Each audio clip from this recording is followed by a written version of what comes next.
Good morning, everybody. Welcome to Protecting the Nest. Today is October 28th, and it's a beautiful day here in Atlanta. Good morning, ladies. Good morning. Good morning, John. Yeah, it's raining here. Oh, Raining yeah. in the Great Northwest.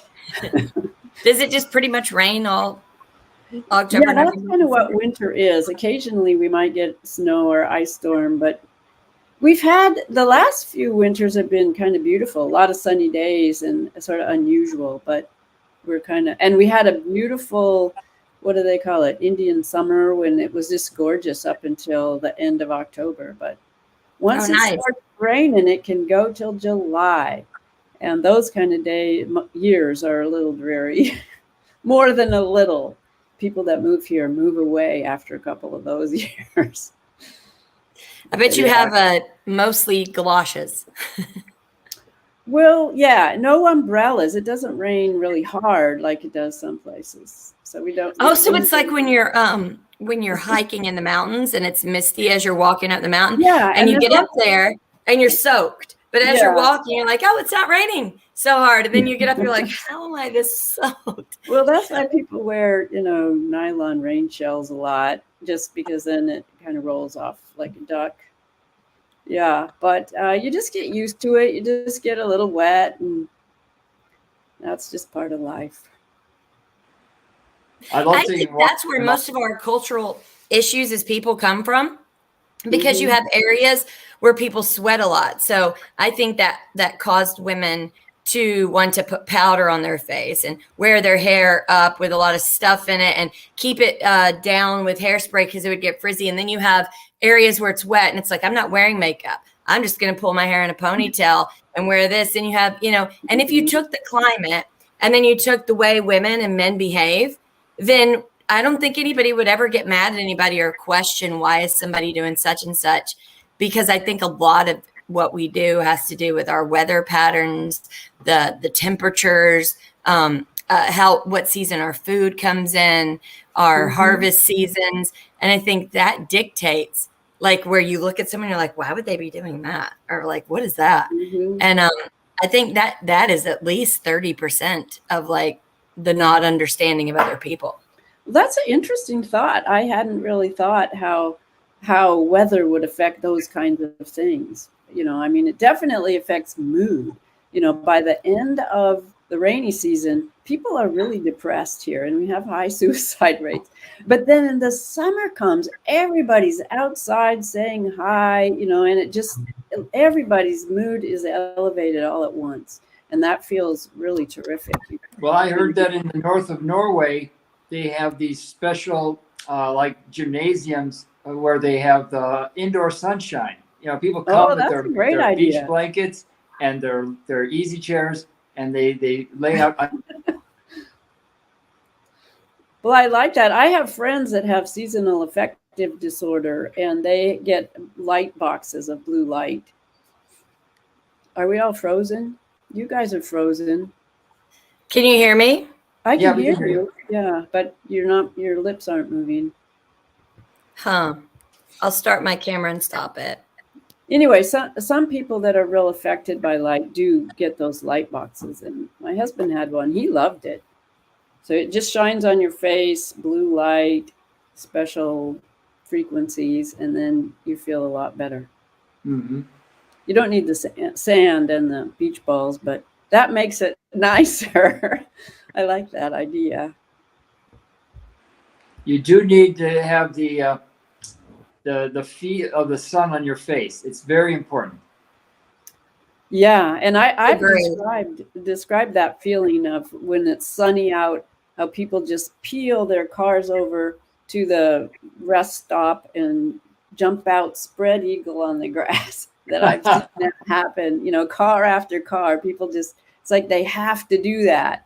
They have to feel the earth. And it's just a primordial urge. So that's cool. I agree. I'm going to jump out and jump back in since it froze. Okay. On my side. Yep, froze again. But now we're at fall. We're at Halloween. Well, one thing that's real interesting about Halloween to me. We have we have a bunch of. Oh, you froze too. Okay, I'll go back to talking about Halloween. I have in my family some people with some Mexican heritage, and we've been to Mexico around this time of year, and they celebrate the Day of the Dead the day after Halloween, which is probably kind of something that has gone on for a long time, sort of fall turning into winter. But what the celebration is, it seems macabre with skeletons and everybody celebrating skeletons and skulls and things. But what it really is when you're there is you celebrate the people in your family that you love and who have passed on. And so you make little tableaus of the things they loved and eat the food they loved. And so it's really a celebration of life and life continuing and remembering the people we have loved and lost. It's not really macabre at all. It's actually quite lovely. So that's just another way of looking at what Halloween is too. Seasonal. John, you're still frozen, I think. Amber's not here. Dear, oh dear. Oh, you're back? I think I'm back. Yeah, we're still missing Amber. Well, I was saying that there's a lot of very interesting looking pumpkins this year, jack-o'-lanterns on this year. It's I give credit to the kids. They might not be learning much in school, but whatever they're learning, it's enough to do a good pumpkin. Well, I love that. And I think over the years, the pumpkins have become much more creative. You get carved ones, you get things with stuff sticking out of them that mean, really, really different things. It's really become kind of an art form of fall. And I think there's a basis to it. I think in Ireland, they used to carve rutabagas and radishes. And I was talking about Mexico earlier, and at Christmas time, they have the night of the radishes is called. I don't know how to say that in Spanish, but they carve, since they've all become Catholic, since, their roots from previously, they did this radish carving ceremony, I guess, in Central America. And they're big radishes. They're really big, and they make whole displays of, Jesus as a baby and all the wise men. And it's all based around Christmas now, but it's all carved out of radishes. And some of the radishes are huge, great big things like the manger can be one radish. Carved out of one radish, but then they have all kinds of other radishes carved with all the people and the animals, and they all bring uncarved radishes all down to the town square, and you can get a radish and carve it, or let your kids carve the radishes. Be part of the whole town celebrates the night of the radishes, and it's done in the evening. So that's pretty cool too. So there's things. I mean, that's the carved vegetable cultural tie. But, there's lots of seasonal stuff, too. I think in England, they celebrate Guy Fawkes Day. Jumping over fire is part of that. But you build a big bonfire. I think it's called the Night of the Bonfire or something. And that goes way back. One of my daughters is Persian. And they celebrate the seasons and the seasonal changes. And jumping over the fire is something that comes from that tradition. Well, you're both back?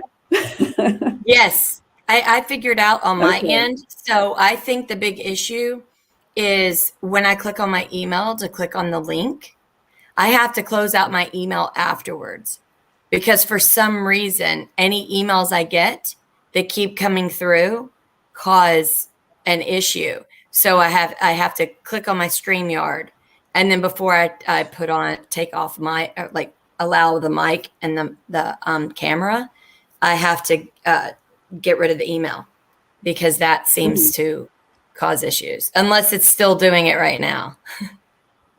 No, you still have a smile on your face, so that's good. Okay. You're moving. You're not frozen. Yeah. I think I'm going to go to Best Buy tomorrow and figure out. And I think I'm going to wire myself into the internet when I do these things rather than do by Wi-Fi. Yeah, I think that's why I have a slight improvement now is because of the hardwired Ethernet cable. Yes. Well, I guess with the all-volunteer army here, we've got to figure out our own wiring problems, be our own IT people, as well as reporters and all kinds of things. Wear a lot of hats. I think that's why a lot of people have started doing the little clips and posting like little live videos, because them doing it on their own phone, on their own social media account, on their own device and moving around a lot. I think it's a lot easier, and you can figure out the problem. You either have a connection or you don't. Stuff like this, you're like, my internet's working, everything's working. What's the problem? It's hard to find the problem in that situation. Because when we watch George a lot, or just anybody who's doing any reporting and they're out and about, all they have to do is find an area where they're getting a good signal. Versus you're sitting at home and you have all your stuff and you're like, I don't know what's happening. Why is this not working? But you were talking about the fall and what one of your daughters, what they celebrate. Yeah, well, she's Persian. She was born in Iran, and part of the Persian tradition, it goes back. It's I think a lot older than the Muslim religion. It goes way back to Zoroaster, she said. And that's kind of interesting because it's real similar to like the Vedic tradition and stuff, but they do, it's also kind of similar to celebrating the solstices and the equinoxes and the changing of nature. So they have these fabulous things they do at those seasonal changes. Like the first day of the year is my birthday, the first day of spring. And that makes sense. You know, that's when you would start a year, things, new growth, all that. So that's a whole tradition. But the fall one is you jump over the fire, and they do this in England too. You jump over the fire and you leave behind that which you no longer need. You know, that's kind of what you're symbolizing by jumping over the fire. I always love that. That makes sense. Yeah, you're moving into this. The time of winter is, you know, you're kind of closing down, and then in the winter one, they all gather around. They have these tables where your feet go underneath the table, and there's a little coal burner down there, so it's all warm under the table, and there's a blanket around the table. And at midnight, you gather with your whole family and loved ones and tell stories of the olden days, starting with the oldest person and going around to the youngest. And you eat pomegranates. You know, pomegranates were the symbol of the underworld in the Greek mythology. Persephone went down, was captured, and ate 3 pomegranate seeds, and that was how winter had to start. You know, she could come back, but and for 3 months, you know, everything went dark and was mourning her because she would go back down underground. So that was kind of an explanation of why the seasons would change symbolically. So anyway, it's all interesting. There's so much to learn from the diversity of how people have stories to tell each other, you know, what's going on, what's happening, what matters. Yes. It's all wonderful. Sorry, I'm frozen again. I'll just talk. Can you hear me? Yeah, I can hear you. Okay. So, what I've always noticed, even when I was young as a child, I would notice that everyone loves their specific time where they celebrate, but they also have issues with how someone else celebrates. And it's all relatively the same, just at different times. And so the dogmatic issue of like, well, this is my fall. And this is the only fall that the Creator would love, is this fall. And this is my spring. And this is the only spring that the Creator would like. And this is my winter. When in fact, that just means everybody's trying to worship something that doesn't make any sense by putting it above everybody else's thing that nobody is worshiping. But they always view it as, well, because they have their fall over here, they must be worshiping it. I'm not, but I'm going to be dogmatic about telling them that what they're doing is wrong. And so people presume that a lot of people are worshiping things that they're not worshiping. They're just doing and speaking about. And I've always found that interesting, because there are things, you just don't worship because it's crazy and it doesn't make any sense. And it's like, ugh, it's dark and it's heavy and it's not good. But then there's things that, like, this is just a celebration. Like, this is what this celebration is. And people get that mixed up. And I found that to be, interesting sociologically speaking. It's very interesting to me. Yeah, I think a lot of it is a celebration of changing of the seasons, changing of your life status, getting married or birth or death. All those things are celebrated with different traditions. But I think one thing that was really interesting about the Catholic Church that, went and converted everybody all over in the age of the empire, was that they would take these traditions, like the Night of the Radishes in Mexico that I was talking about, and shift it to be in the Catholic tradition, even though it was there for thousands of years before that. They were doing that. Or jumping over fire happens in Ireland, or in England, Guy Fawkes Day, you jump over the fire in the fall. It's the same as the Persian tradition too. So there's just all these things that kind of get mixed up, I think. And the Catholic Church tried to bring people into the Catholic Church by letting them celebrate the way they always celebrate, but calling it something different and saying, no, now we're celebrating the birth of Christ in winter instead of, going underground for winter. It's still something similar. There's sort of life that goes away for a while and then comes back. It's kind of that, the same idea, but you're just putting one person's name on it instead of the whole cycle. I don't hear you anymore. I agree.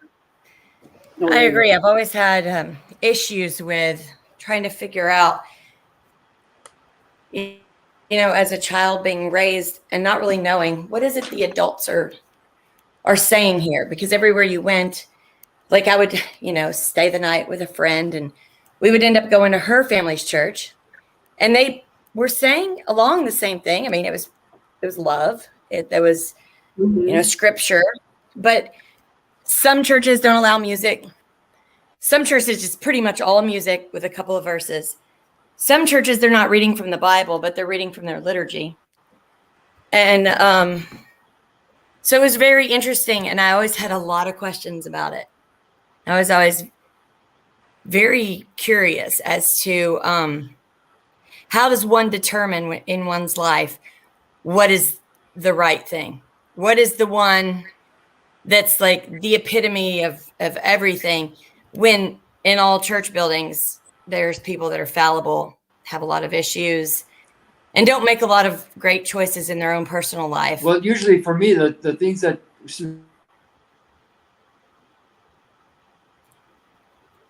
Oh, frozen. I'm telling you, like this, at some point, I'm gonna call my my internet provider and probably switch or try to figure out something, just because I've never had this much trouble. So apparently, Yeah, you're getting aimed at in Atlanta there. Yeah, it's cute. Yeah.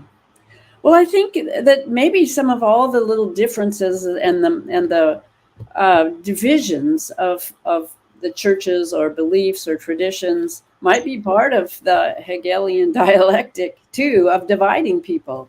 I agree. That those divisions are in fact constructs that we can look at what we're all doing together that we agree on as well. figure it out by, all the different points of view, and, having dialogue and understanding things and learning how to explain them so other people can understand them. Well, I guess this is the Carol show today.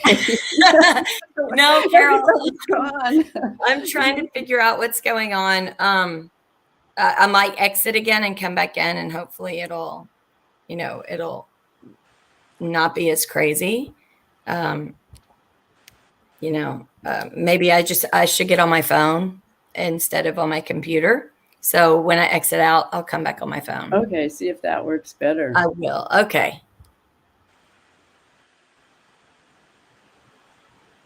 Well, I was just going to say that it's very important that we maintain our traditions. Like in that film Fiddler on the Roof, where Tobo sings the song, "Without our traditions, we are very unstable, like a fiddler on the roof."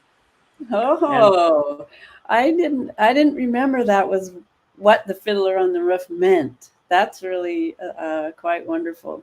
Yeah, and we have all these traditions and all this diversity that is all worth celebrating. If you go someplace, you might as well try to celebrate with whatever people are celebrating. So interesting. Well, I watched a real interesting movie I could talk about a little bit. I sent you the link to it, but it's called Trust Who, with capital WHO, and it was done a few years ago, and I actually have seen bits of it a while ago, because it was done when Margaret Chan was the director, so it was before Tedros came in. And this woman, I don't know if she's German or Swedish, I'm not quite sure. I think she's German, and she has a little girl, and she is going to the WHO. Maybe she lives in Geneva, I don't know, but she's doing a documentary on trying to understand what's going on at the WHO. And she talks to a lot of people, but basically gets shut down as soon as she asks any difficult questions. And eventually she comes to understand that because their funding is only a third kind of stable funding, all the rest of it comes from foundations and corporations, and that is all earmarked. So whenever she starts talking about any of those issues to people that work at the WHO, they say, sorry, we can't talk about that. She just, they won't. They're under gag orders. It's part of what's going on. And she did find some people that were within the WHO that were protesting the nepotism and all of these strings on everything, and that they, I think, got fired. They got shut out. They got in bad trouble anyway, the people that were protesting. But they were protesting the levels of corruption, how many levels there were. Yeah, we are in Europe. We try to protest the level of corruption every month, but it hasn't done any good, because there's no teeth to a protest. The only thing, and Jeffrey Prather brought this up the other day, if you don't have some kind of weapon, and it doesn't have to be kinetic, but if you don't have some kind of weapon to make the powers that be afraid of you, then what good is your protest? Well, that's a good point. But, I think another point is that there's no oversight at all of corporations, that they've become the new gods, or they think they are anyway, that they have all this control, and that the governments themselves are beholden to the private interests. And so everything has become corrupt ultimately. But I think that is the thing. When we're reading the Constitution, we're reading the Declaration of Independence, it's all kind of sinking in. And that is what we we were talking about government and how to keep control of government, which we've lost now, but we didn't really address in the original Constitution the idea of, corporate structures taking over and a way to handle that. And that's what's missing. So we've been usurped. The government has been usurped by the private interests at this point. There's in the First Amendment, it says that government shall not impose a religion, an official religion. Mm-hmm. But I think if you look at the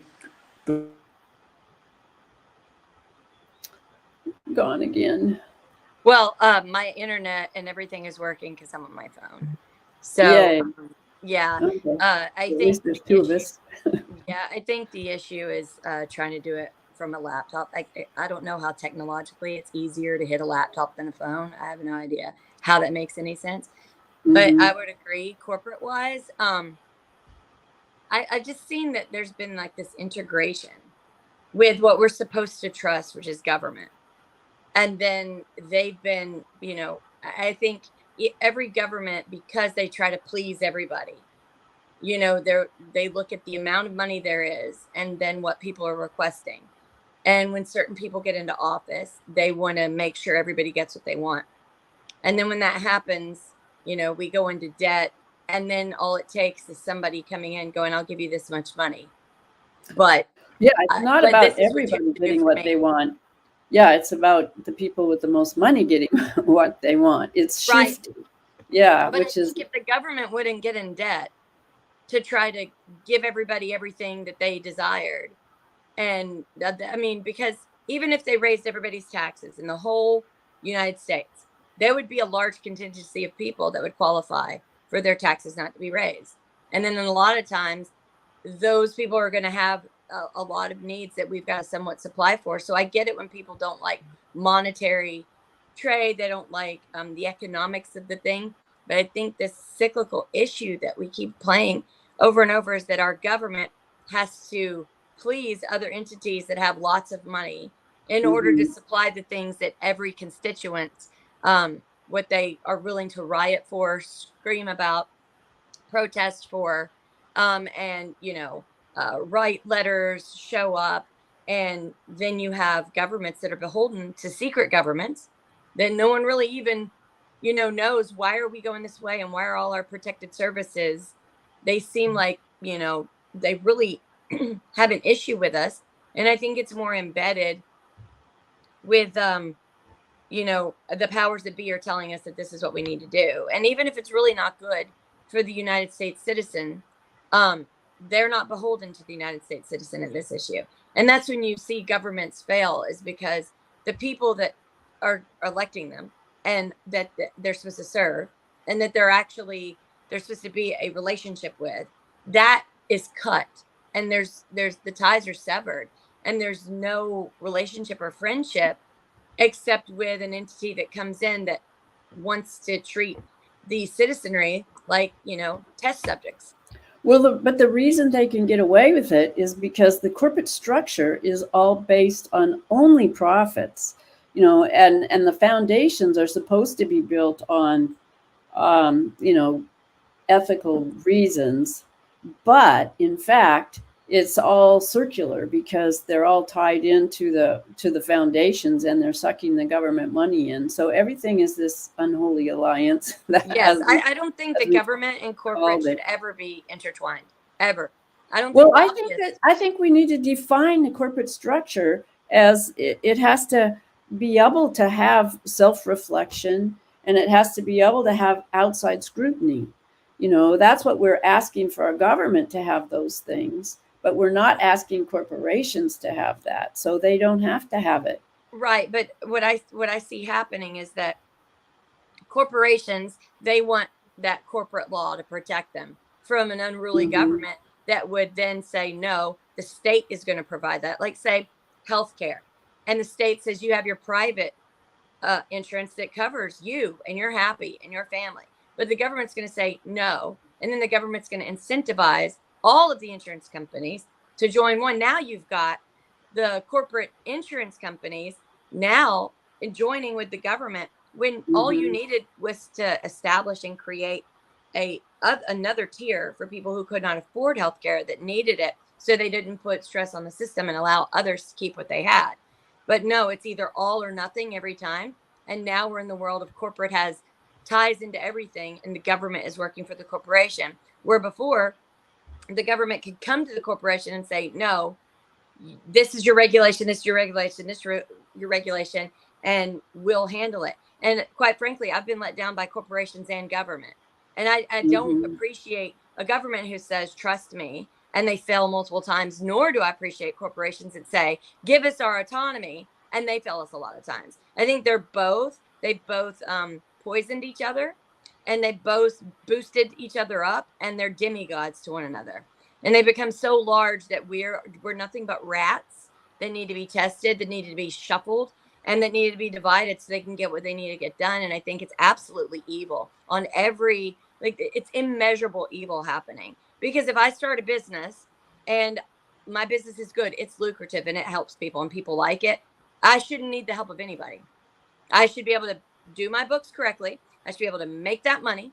Then I should be able to help my customers. They should be pleased, and a customer who's not should be able to say, you know what, let's not have our contract anymore. I'm going to go with another entity. And because I'm very forthright, honest, and I appreciate the fact that we're severing ties, because I don't want an unhappy client, and they don't want to have somebody that they're paying that they don't want, then we part ways. But because I'm so successful entrepreneurially, I've got plenty of other clients, and I don't need to mess with them, and they don't need to go around and say bad things about me. Unless I did something horrid or they did something horrid. I think we have an unholy alliance. You're describing a business that has ethics at its base. And that's what's missing in a lot of these giant, huge, big corporations. You know, it's all self-interest, and it's all only for profit. Right. And the ethics are completely lost. But our government is missing ethics.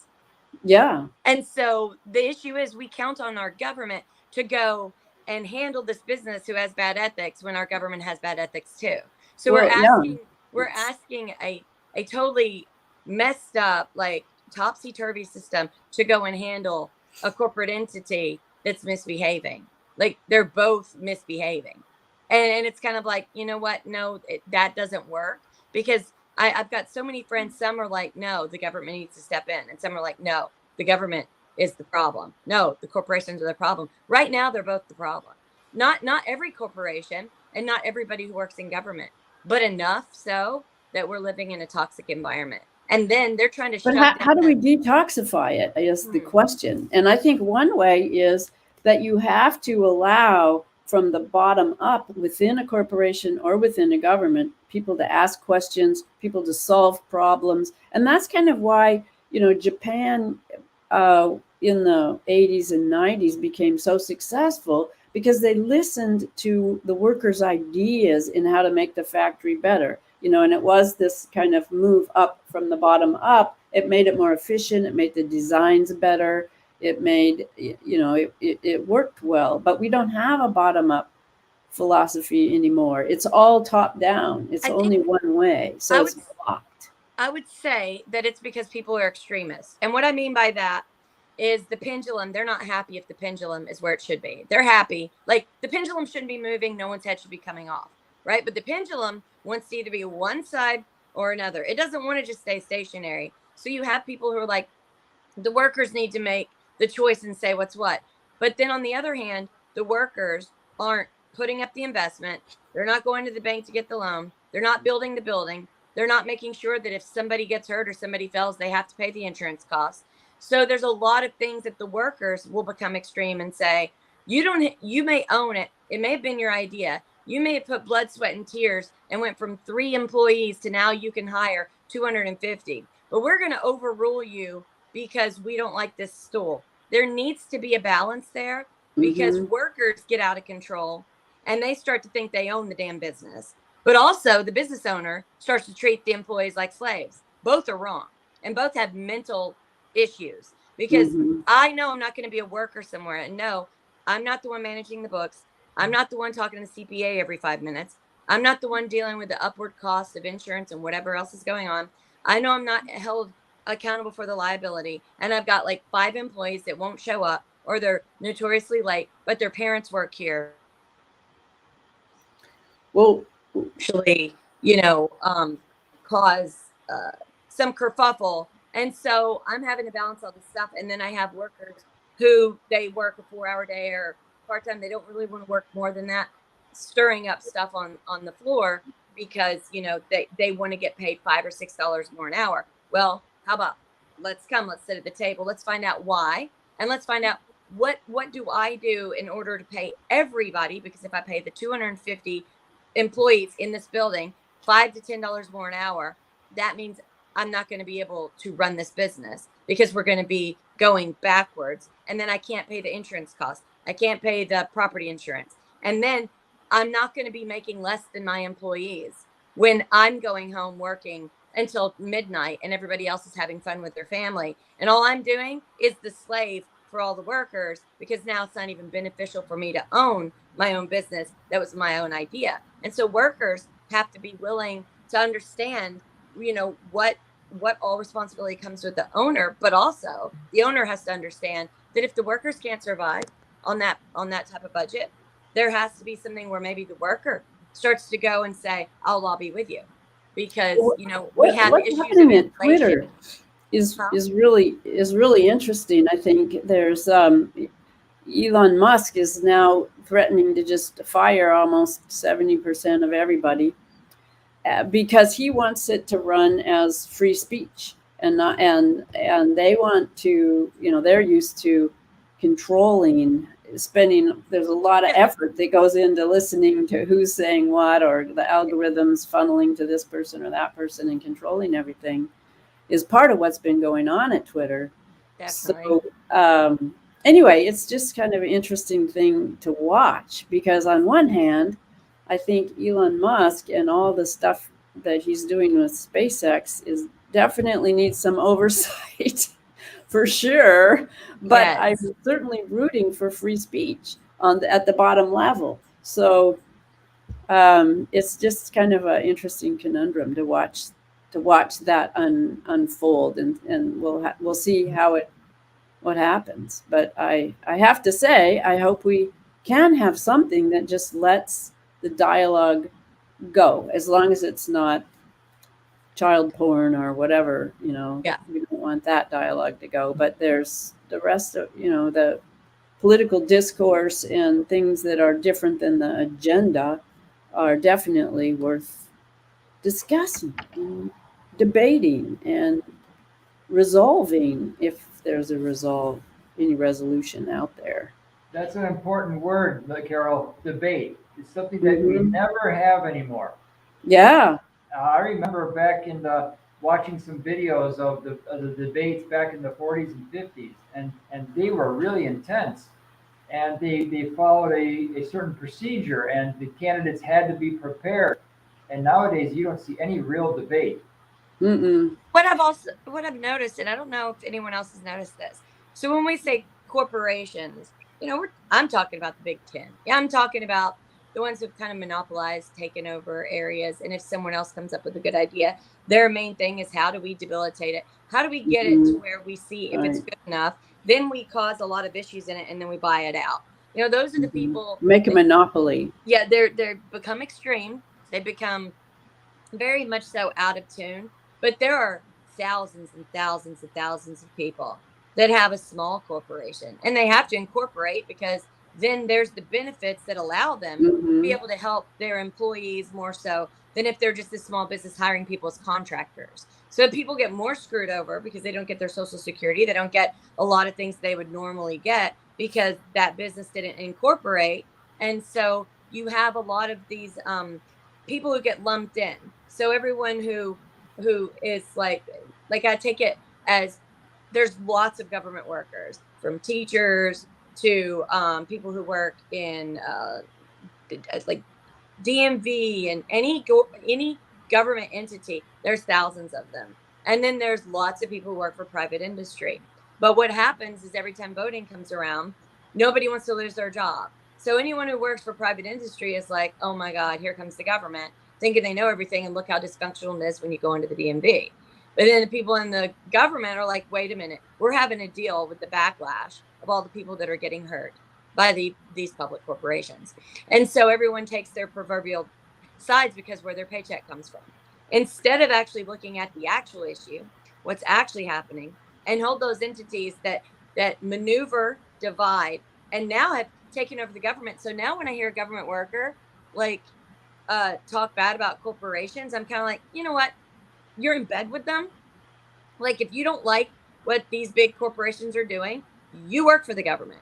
You should probably say we should not be tied in such a way that we are not really meeting the needs of our constituency. Because if we look at the presidential, platforms and what they promise, and then what is actually delivered, everyone gets platitudes and everyone gets promise. But because it's an unholy alliance between the corporations and the government upholds the dirty deeds that some corporations will pull, and the corporations will defend the government that allows them to do so. Yeah, so you can and that's what we're missing. Horrible government that's getting us into war and doing horrible things, but the private entities will then work on behalf of them because they're getting a lot of benefits, and that's they're getting benefit from profits.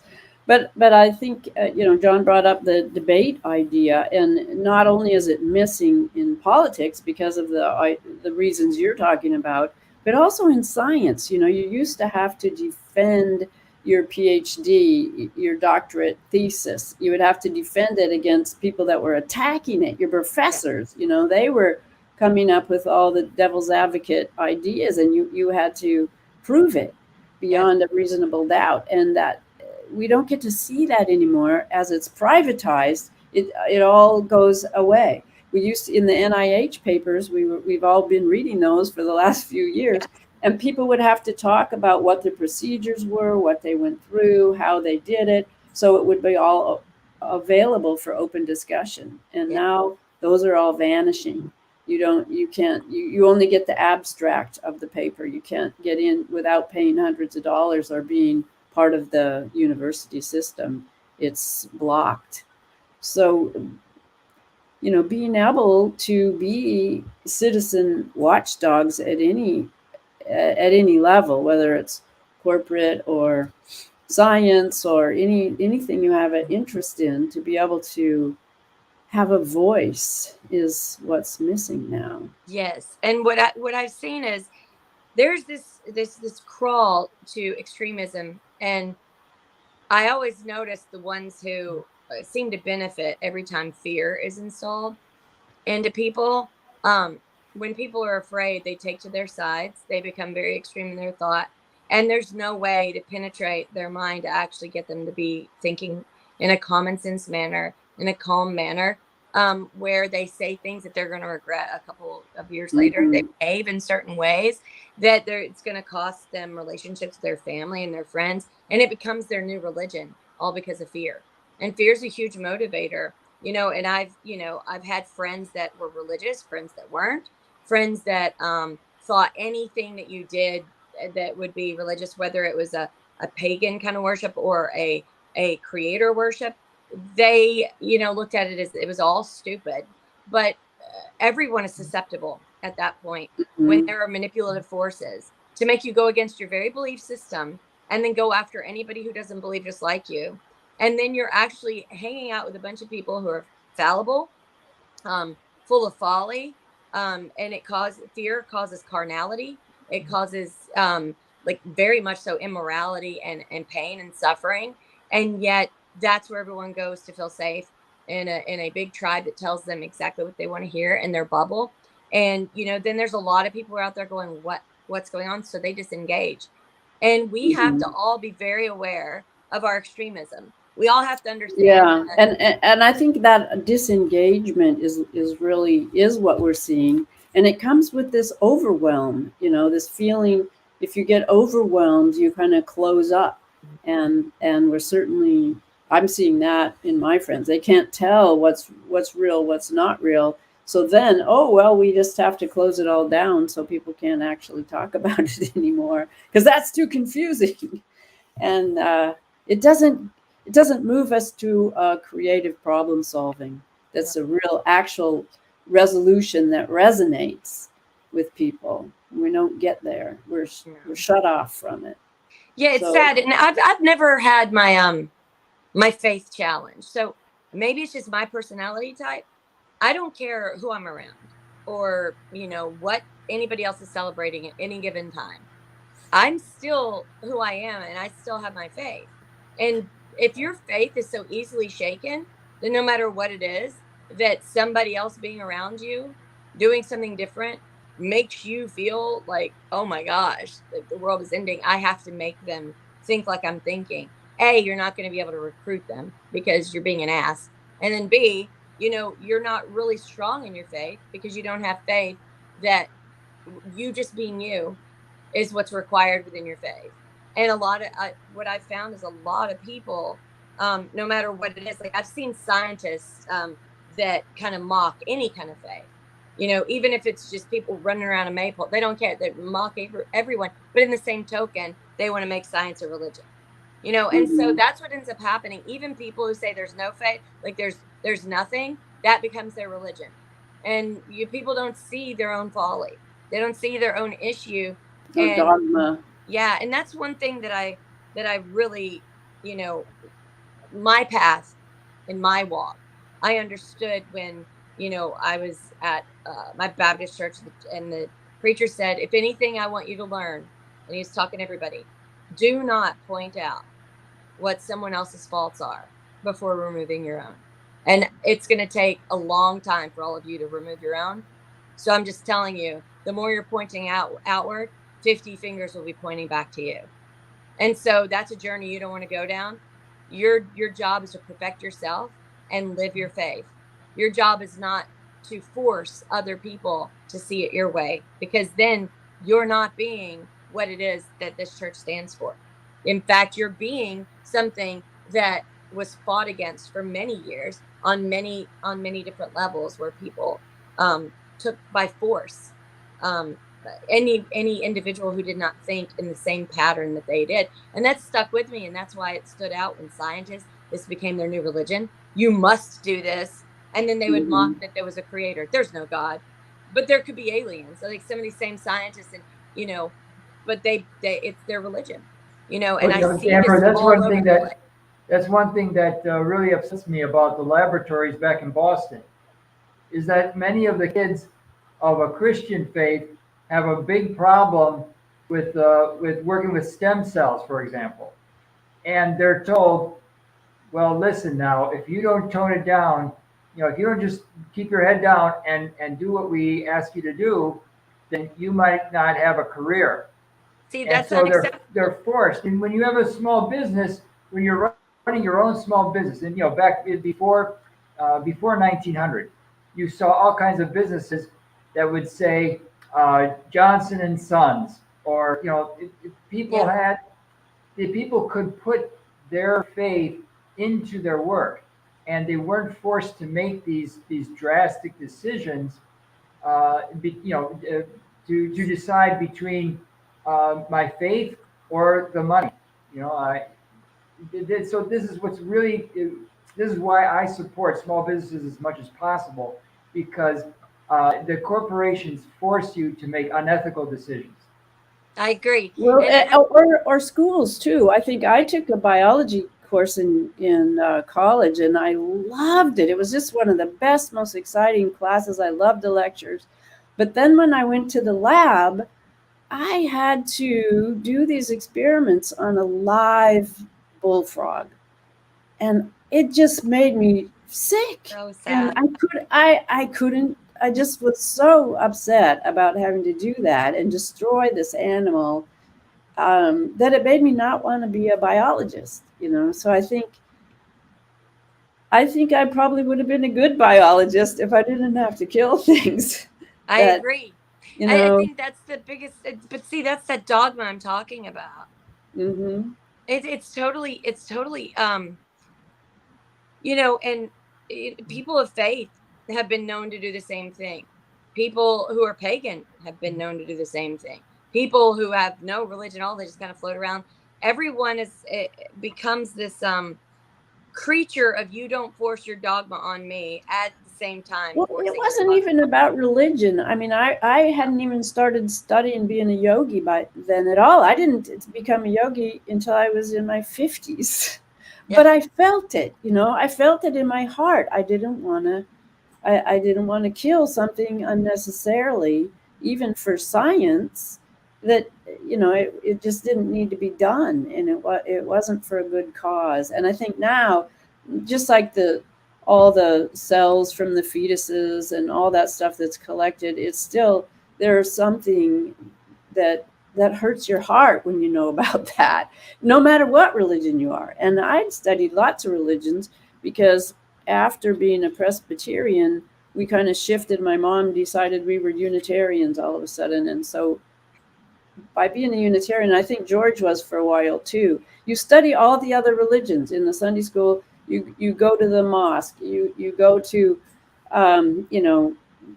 all different kinds of services, different kind of celebrations for holidays. That's what we did anyway. It was just a little fellowship, but we tried to understand what everybody was coming from. So I don't know, maybe you'd say I was a pagan, maybe you'd say whatever. No. But I am a spiritual person, and I always have been. And no. I love all those things. I wouldn't say that's I know plenty of pagans, and they think church at all is just, it's the epitome of everything that's ever some gone. Of them have deep beliefs in nature, and yes. I have that. I have lots of friends that have that. And for me, I'm not a begrudger. What I mean is, I'm secure with who I am. I love who I am, and that allows me to love other people. And I don't want to live a life where I've decided I know all the things about all the things because I listened to a few people who told me all the things. And so everybody else be damned because I know all the things. However, I'm not going to change my belief system or structure and who I am and who I feel I was born to be and where I feel the most comfortable in order to make other people and their dogmas happy. I'm confident within myself, and that allows me to look at my friend with love, to step in their shoes, explore the world of ideas. Yeah. And I think it's super important, because I just can't fathom that we were made to then hate one another to such contempt, and then be forced to have billions of people all around that have different thoughts, different fingerprints, different eyeballs, different brains, and somehow we're all supposed to be on the same page. This is why when people talk about a one world government or one world religion, I'm like, oh, that's taking away from so many people and their own identities. And then what if it takes away mine? What if what I hold dear, that is my journey, because I was created to be me, is ripped away because the consensus of a few people who I have no idea what they believe is now forcing me to do and be a certain way that not even my preacher, not even a priest, not even my friend who doesn't even go to church ever expected me to do. And now everyone is like a zombie walking towards, to me, the most dangerous thing I've ever seen in my life, which is, I'm going to take away your autonomy, your culture, the way you celebrate your wedding, the way you dress in your traditional garb, the way you eat dinner together, the way you worship, the way you pray, the way, where you live, how you walk, how you talk, and I'm going to conglomerate it into one big chunk. And because I've decided this is what's best, we should all just deal with it. We're becoming a worldwide monoculture, and it's not a good culture. Yeah, I think I noticed that on January 6th, real specifically, there were a lot of people that had come to the U.S. over, just this generation or earlier generations, but they still felt real attached to their ethnic roots. And one that was really visible was how many giant tables of Chinese nationals there were that were saying, get rid of the CCP, all these signs all over. So they loved being Chinese, they loved who they were, but they didn't like that control mechanism that was being forced on them and that forced them to leave. And I talked to people that were from Ethiopia, from the UAE, who had left because they lost their ability to speak out, and they were jailed in big warehouses. They saw their friends and family being pulled away into these horrible places. And, that's the scary thing about what's happening right now. Yes, it is. And it puts pressure on a lot of people that are trying to find their journey. So, what I've understood is, to me, in my brain, how I think is that life is so precious and it's so amazing that we were each given our own identity. Like each person has their own body and everything attached to it. And they can choose how they decide to react, speak, behave. And with that, there's life tests, there's learning lessons, there's pain, but there's also great happiness. There's a big journey. And anytime someone says, I'm going to rape you of that, you don't get to have any choice, any thought, any autonomy. And if you do, I'm going to give you a grade, or I'm going to judge you. And then I'm going to blame a religion, or I'm going to blame God, or I'm going to blame Jesus, or I'm going to blame Muhammad, or I'm going to blame Moses or Abraham, because I've decided that in my assumption, or like how I feel, these are people who have very little faith. And the only way to actually reaffirm their faith, and the only way to actually feel good about their faith, is to force others to be under it immediately. Because if you're strong in your faith, you don't need to force anybody to do anything, because you're quite comfortable and feel good. But John did bring up a good point about being forced to have to, do stem cells, and it's against your religion, or where you had to kill the bullfrog. Yeah, where it's against your whole belief system. And I think that that's where things should be malleable. Like if you're really someone who's trying to find people's talents, and say you're a government or you're an entity, and you want everyone to be performing at their best, why do you force the kid who doesn't want to, chop up a bullfrog to see the innards? That's never going to be their talent. Why are you having a child that is not meant to do that, to traumatize them, that will lead to other issues, that will cause other kids to feel like, oh, maybe I shouldn't do this, that will cause great consternation and issues in their life and in others' lives? In order to find the best one to do it, you don't drag the kid kicking and screaming that doesn't feel like it's something that their soul or their heart will allow. Yeah. And I think you see it happen real early, I think, Amber. I'm watching a 2-year-old now every day develop, and that's when I want to do it myself, being able to develop those skills that you need, and to want to, and to let that happen is so important. And that's, you don't want to squash it. It's curiosity, it's taking responsibility, it's wanting to grow, all those things. Of course, there's not really great limits on that. It's hard to, you got to figure out how to explain things without language. Yes. And what's really funny, this brings something up that I noticed when my firstborn was that age, and he went on his own. So when, and this, I love people, and I love the sociology and how people behave. And I remember, Chase, he's my husband. He is not maternal. He's a man. He's not going to be maternal. And so he couldn't pre-guess what my child might do. I could, because you just know, right? Yeah. And so he's on the couch and he's walking back and forth.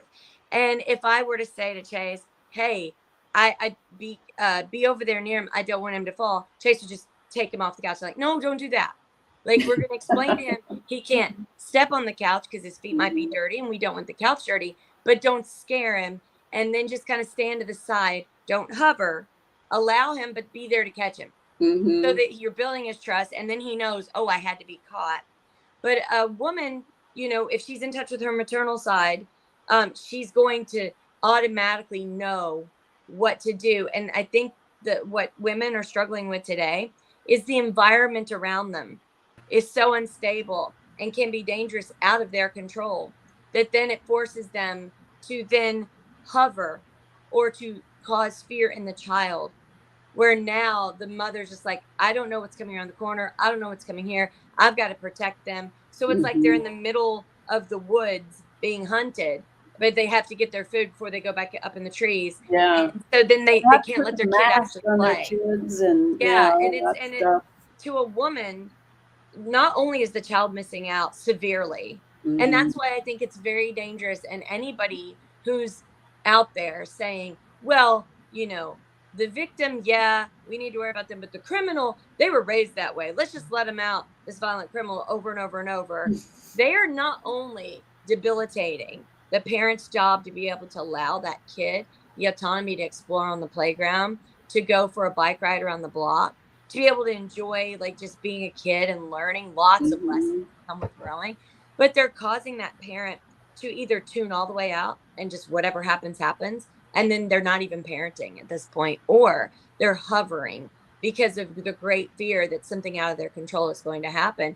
And, that's why my patience is running thin with judges and courtrooms and people who are bought off by other entities who are just here to try to destabilize. And in that, the people who are tasked to protect this country are not stepping in and saying, no, you're destroying generations to come just from this political tactic in order to get what you want because you have the money to do so. I think people who do that not only are way dogmatic, but they're oppressive in nature. And I think that we have laws for a reason, and that absolutely needs to stop. Nobody should be buying off DAs or paying for somebody's election so that they're beholden unto them, whether it's a political party or a private entity or some guy who swaggles in and promises the world to them. I think that there should be laws against that, because we've got a repercussion and a reverberation that's going to affect children for generations all over this world because of these jackasses. Well, I have been thinking about the Declaration and the Constitution, and I wrote a little thing. I'd like to read it before we get done. Yes. And it's about what we're talking about. It says, we take these to be self-evident, that there's enough creativity to solve problems, that there's enough energy to keep going as long as it keeps flowing and is not constricted by accumulations and blockages, which equals sickness. The flow includes local problem solving. That's how biology self-regulates. We don't need to weaponize everything: psychology, advertising, viruses, petroleum byproducts as medicine, even humans and their brains, nanoparticles and radiation. We can protect ourselves and our loved ones with our knowledge and our spirit. We're each spiritual warriors. Like Arjuna, we're curious, righteous, and powerful in our convictions and our love. We love our place, and we love to love. So global governance can be minimal, but corporate governments must be stricter. Any corporate structure must have a clear morality at its core. Because we've already put that in the government. It's supposed to have that morality, but the corporations is missing. So life begets life, and life begets love, and all organizations need continual scrutiny, both self-reflection and externally reflected, to adhere to the model of life and love. So anyway, that was just some thoughts. Some thoughts to go forward. That was great, Carol. That was really great. Yeah, well, we can keep going. But I think, as George has pointed out, this constriction of energy is a huge boondoggle that we've been, and it's created a lot of lies and a lot of control. So we need to take that back. So I agree. I think that one thing that we need to caution our viewers is to not succumb to the fear that they're pumping out. Yes, you need to be protective, but there's a fine line between being protective, like Amber was saying earlier about being a helicopter parent. There's a fine line between being cautious, being wary of what the government and the corporations are up to, and falling into the fear. Well, I think to be to be human, we need to feel like we're part of things, that we can help solve problems. And that's run your life. Creativity, that's why we're here. We're not just here to watch TV and take drugs. Great point. Yeah. Like Klaus Schwab would like us to. Yes. Don't say anything. Don't think about anything. What I've also noticed is, and this is just with myself, the more that I'm forced to have to deal with these outside entities that have way overstepped their boundaries, whether it be corporation, government, or any entity for that matter, trying to beat me over the head with, you have to think this way and you have to think this way now. I find that I have to remind myself, I have to write, like in my notepad that I know I'm going to be using, remember to hug. I have to remember that in this humdrum of just, trying to protect my nest and trying to make sure that I don't have to go to the grocery store at night. So while the kids are here, I'll do this, and then I'll go and I'll call this client, and then I'll do this, and then I'll do this. And then I'm so hazed out that by the time I pick up the kids and then they're in the car and they're like, hey, can I listen to a song? Oh, which song? And then I turn it on, that I'm zoning out, kind of looking, and then we get in, take your stuff out of the car, it's time to do your homework, and then trying to figure out what's for dinner, and then answering any emails or calling back any family members, and then figuring out what did I miss on the news, trying to stay informed, trying to understand, how to protect my nest and those that I care about around me. Not so much to say, oh, you better beware, this is coming, but just give them information so they can understand and not be blindsided or hit across the head, not knowing what's going on. That at the end of the day, I'm like, I didn't get a hug today. Not one hug. I didn't have a tender moment today. I didn't experience love today. I did, but on a robotic level. Like, I'm protecting you, taking care of you, I'm feeding you. I'm doing this because it has to be done, because that's what we're supposed to do. And I look around and I think that's what's happening with everyone right now. And unless you have a little baby or a toddler in your life, everyone else is just so busy, that baby's going to want to be picked up. That baby's going to want to lay its head on your shoulder. And then you're going to feel that endorphin and that healthy magnetic field energy of like connection. And then it just, just boosts everything that has kind of gone dormant, or your fuel level in your body and your energy level, gets refilled from that. But if you don't have a baby who's going to need you to pick them up, and then they're tired and they lean on you, or they grab your face and they say something cute, you just, you're going around, you're saying hi to somebody, and that connection, that touch, that inspiration and tenderness seems lacking. And that's what keeps us going. That's our energy. That's where we get it.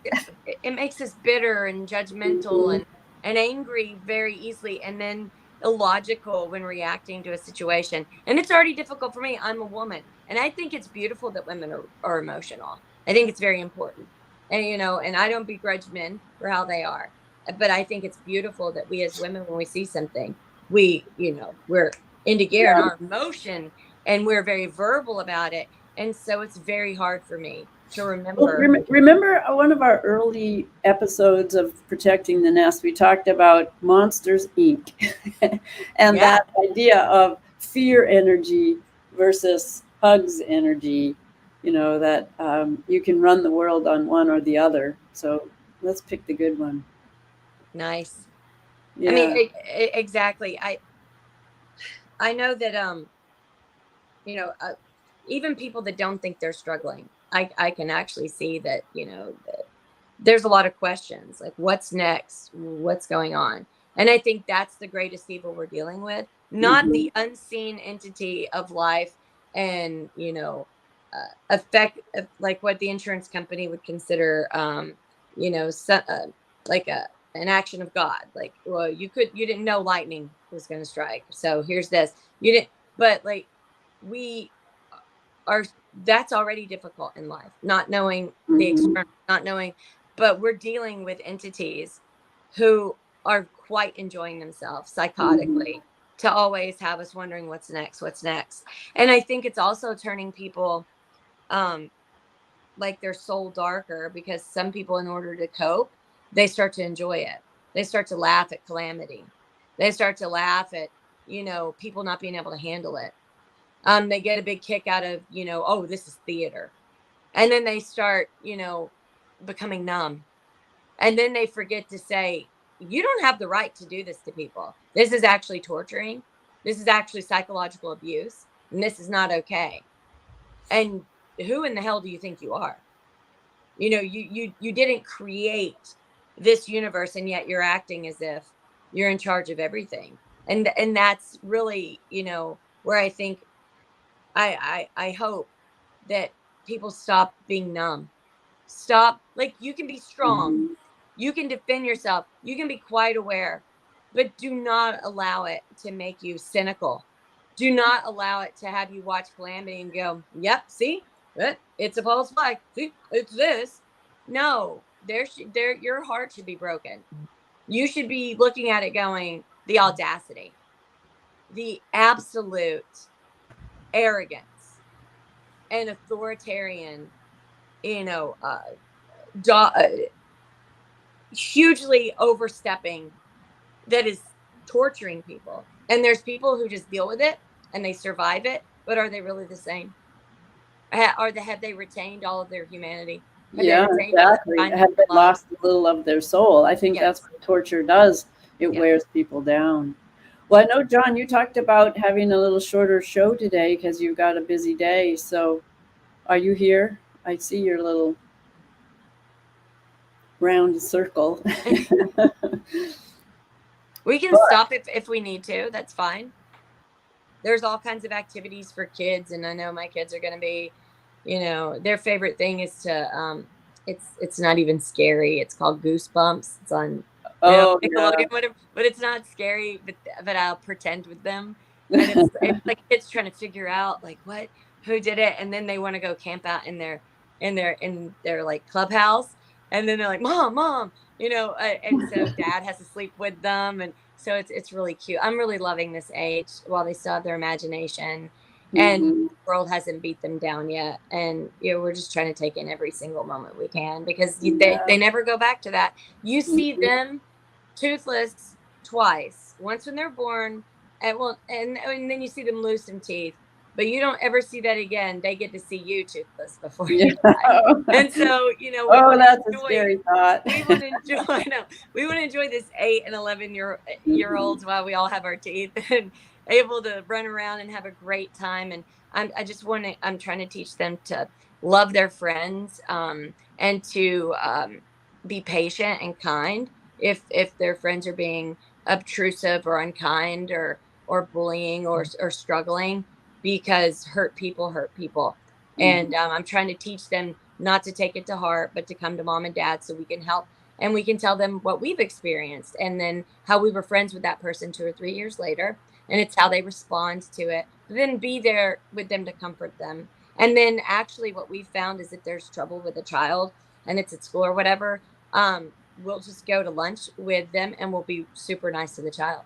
Like, hey, how are you? And then the child's like, hi.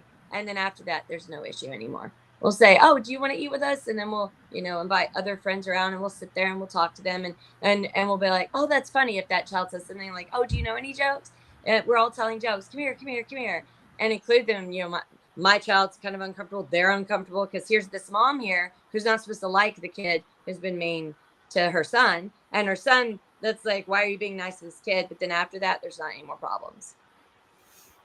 Well, you're a great mom. It's always fun to hear about how you teach your kids to help solve their own problems, and model good behavior and have discussions about it. It's really wonderful. I love to hear about your parenting.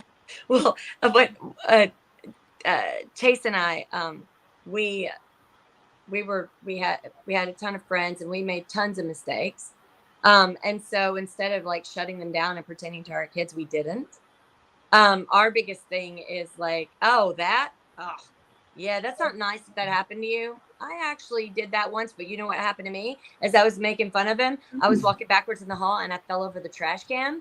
And then everybody giggled and I got up. And then I said, well, that's the janitor's job to pick it up. And there was the janitor right there. And so then I apologized to the janitor. Guess what? I didn't ever do that again. So your mom's an idiot too. Your friend did it, but your friend's much younger than your mom did when she did it. So, you know, at least there's that. Let's try to figure out what to do with your friend. And I can tell you from experience, we all do it. Let's just hope that you hear what your mom did and you see what your friend did and you don't repeat it, because that's why when something like that happens, yeah, it hurts. Yeah, it's bad, but let's look at what is the real picture. The real picture is someone's already shown you it didn't work out and it's not good. So why try it yourself? There's so many other tests you might fail, but this one, you already know the answer, you know the question, you know the action, you know the answer, and why would you even chance it and like do it yourself when and that's why I think books are so important. And for moral lessons, teaching my kids about, like, look, here's a story, and in this story this happened.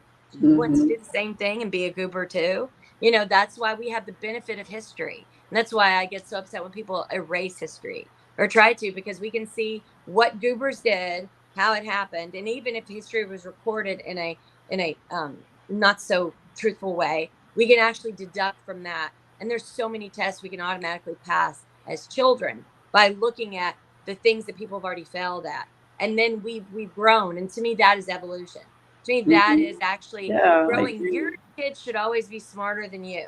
And if you're the kind of parent who wants to prove that you're smarter and you don't do your best to make your kids be quicker, smarter, and have a deeper understanding than you, then you have a competitive problem and you've got a lot of issues you need to go and see about, because you should really have your kids being surpassing you.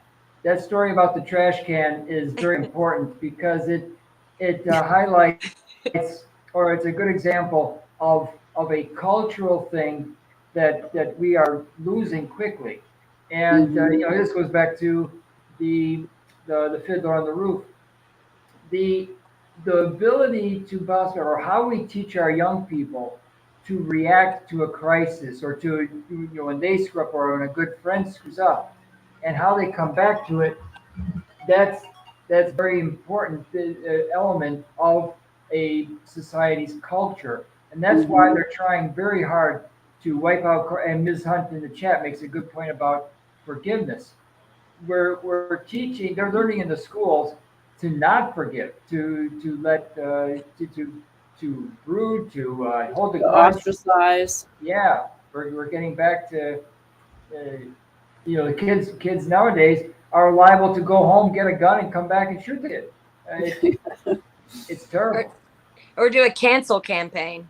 Hashtag cancel so and so. And like, I think I know the temptation of parents to say I was a good kid. You know, there are parents that were good kids, but there are also learning lessons, because if your kid feels like I can never compare to my parent, and you think it's better to never say you did anything that, you know, when you look back, you had some issues there, then you're not really allowing them to see your failures, to see that it's normal, and to see that it's normal and it's healthy to understand you failed. What's not normal is to deny that you failed, to cover it over, to lie to yourself, to lie to others, because now your foundation is based on a false premise. And there's some places that we all very much so excel. But if we're only teaching our kids where we excel, your kids are never going to really be able to amount up to this hero that they're seeing before them. So they try to forge their own path. And a lot of times that path does not include any wisdom you're trying to teach them, because they try to rebel and do a lot of things, because no matter what I do, I'm not going to be good enough. So remember, there's a power in being vulnerable in front of your child, letting your child know, you know, I'm very sad right now, or I'm struggling because things that are going on in the world. And it's not that I think that, you know, all is lost. It just means that I'm taking a moment to think about the things that I find very sad.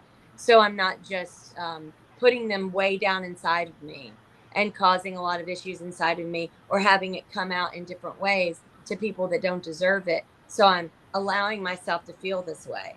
Well, what is it about? Well, some of it is adult topic, and you're a child, and I want you to enjoy being a child, but I'll tell you the things that you as your child brain can process. And I'll put it very simply, because I know you want to go play with your toys and you want to go play with your friends. So we'll keep this at 5 minutes, and so it's like having that dialogue, explaining to them, but letting them know it's okay to be sad. It's okay to feel like you have zero control over what's going on and you need to cry. And then it's okay to tell them, you know what, you're crying right now about something you cannot change. Take a deep breath.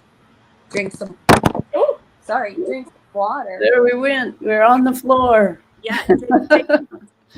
Take a deep breath and drink some water, and then try to find your words, because you crying, that's fine. But if you can't express it outwardly, those words are going to have to come out sometime. And right now, we know you're sad, you're sad, but we've got to come to a solution, or we've got to be able to understand the problem. So we do allow for that crying, but we do understand there's a balance, so that yes, there's a moment to cry, but there's also a moment to communicate and to look for ways that we can actually address the situation in a calm and logic and loving manner.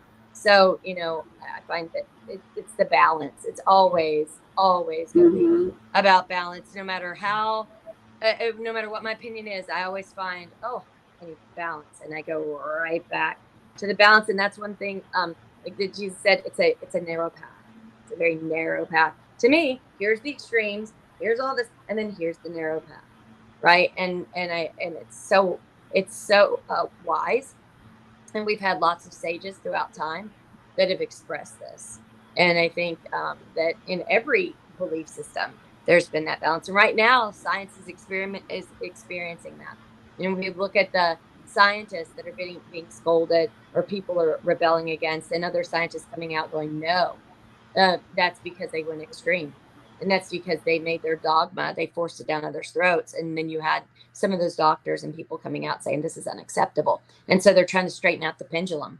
And so, this is a journey that's maybe difficult for everyone. And there's going to have to be a lot of consequences for those who went extreme. But I'm sure we as people can do it in a way that doesn't cause more trauma for people in the journey of not allowing the egregious things that have happened to happen again.